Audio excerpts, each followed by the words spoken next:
Some breaking news here. Donald Trump has now been informed by Jack Smith that he is a target in his investigation into January 6th. The target letter that Trump received is an indication that he's likely to face indictment in the January 6th case, which, to be clear, is separate from the other prosecution at the hands of the DOJ for stealing classified documents. Remember, it became public on June 7th that Trump had received a target letter in the classified documents case in the preceding weeks, and he was indicted on June 8th. And so depending on when this target letter was actually sent, it's likely we could see Trump's indictment in the coming weeks or even days, which may be why we've witnessed this meltdown by Donald Trump himself on Truth Social this morning. Wow, on Sunday night while I was with my family, having just arrived from the Turning Point event in Florida, where I won the straw poll against all of the Republican candidates with 85.7%, with all polls showing me leading in the Republican primary by a very substantial numbers, almost everyone predicting I would be the Republican nominee for president, and as I am leading Democrat Joe Biden in the polls by a lot, horrifying news for our country was given to me by my attorneys. Deranged Jack Smith, the prosecutor with Joe Biden's DOJ, sent a letter, again it was Sunday night, stating that I am a target of the January 6th grand jury investigation and giving me a very short 4 days to report to the grand jury, which almost always means an arrest and indictment. While we wouldn't know the charges until the indictment itself is unsealed, we already know that prosecutors have investigated Trump's lies that the election was stolen, his knowledge regarding the impending events of January 6th, his plans to seize voting machines from the states, his efforts to pressure Pence into unilaterally declaring him the winner, and so much more. If Trump received a target letter, it's also likely that other co-conspirators will have also received one. Again, we won't know for sure. It wouldn't be surprising, though, if people like John Eastman and Jeffrey Clark are also targets in this investigation. Curiously, according to Paula Reed at CNN, Rudy Giuliani has not received a target letter in the January 6th investigation, per his lawyer. Quote, Rudy did a voluntary interview with special counsel investigators several weeks back. His lawyer does not expect him to be charged. Now, I'm not saying that Rudy Giuliani flipped on Trump, but I am saying that if he did, this is exactly what it would look like. Now, in terms of the GOP's response, it's been varied. You've, of course, got the usual Trump sycophants signaling their support for Trump from what I can only assume is the inside of this guy's colon. Here's Kevin McCarthy. Well, I guess under a Biden administration, Biden America, you'd expect this. If you notice recently, President Trump went up in the polls and was actually surpassing President Biden for re-election. So what do they do now? Weaponize government to go after their number one opponent. It's time and time again. I think the American public is tired of this. They want to see equal justice, and the idea that they utilize this to go after those who politically disagree with them is wrong.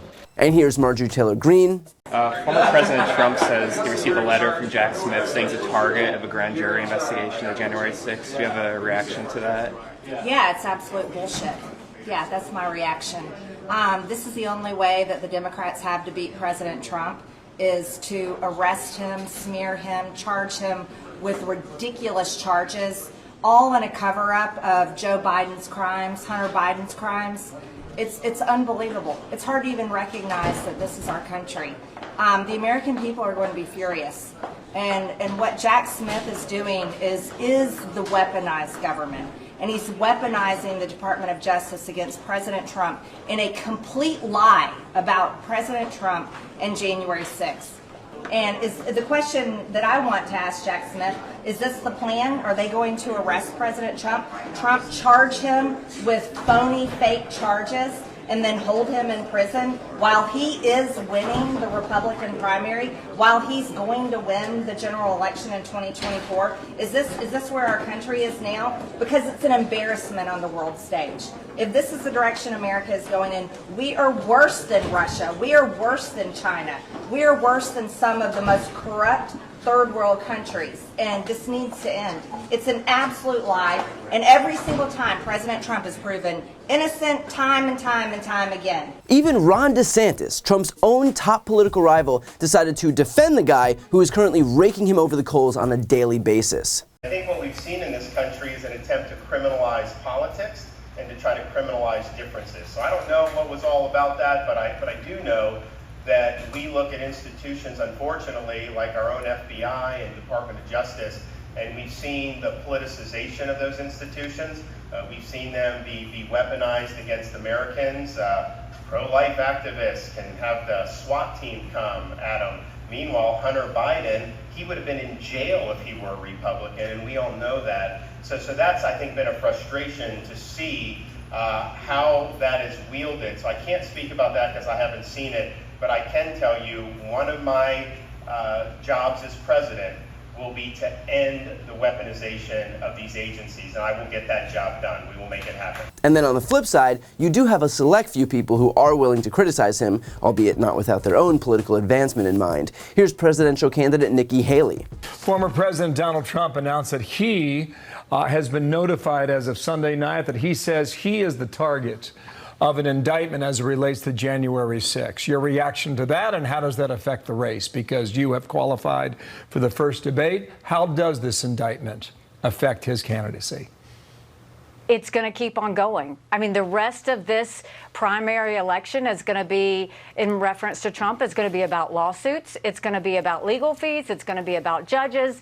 And it's just going to continue to be a further and further distraction. And that's why I am running, is because we need a new generational leader. We can't keep dealing with this drama. We can't keep dealing with the negativity. We can't keep dealing with all of this. We've got China that's literally trying to be at war with us. You've got Iran building a bomb. You've got North Korea detaining a soldier and testing ballistic missiles. We need to focus on the debt and the lack of transparency in schools and crime and the craziness on the border. We can't be sitting there focused on lawsuits over and over again. And another candidate, Asa Hutchinson, also released a statement saying, quote, "I have said from the beginning that Donald Trump's actions on January 6th should disqualify him from ever being president again. As a former federal prosecutor, I understand the severity of grand jury investigations and what it means to be targeted by such an investigation. Donald Trump has confirmed that he is a target of the investigation and will likely be indicted once again. While Donald Trump would like the American people to believe that he is the victim in this situation, the truth is that the real victims of January 6th were our democracy, our rule of law, and those Capitol police officers who worked valiantly to protect our Capitol. Anyone who truly loves this country and is willing to put the country over themselves would suspend their campaign for President of the United States immediately.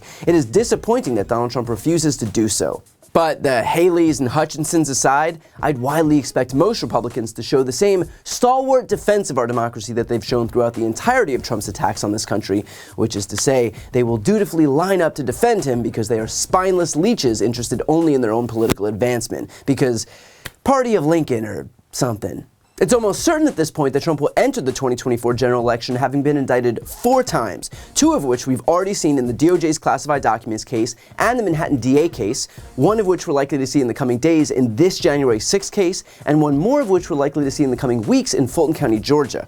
And look, there will be people who say this will make Trump stronger in the election because of the rally around the man effect. There are those who say that this will make Trump weaker in the general election because being a 4-time indicted felon probably isn't going to expand his support in the electorate. And by the way, both of those are probably correct, but here's the most important point.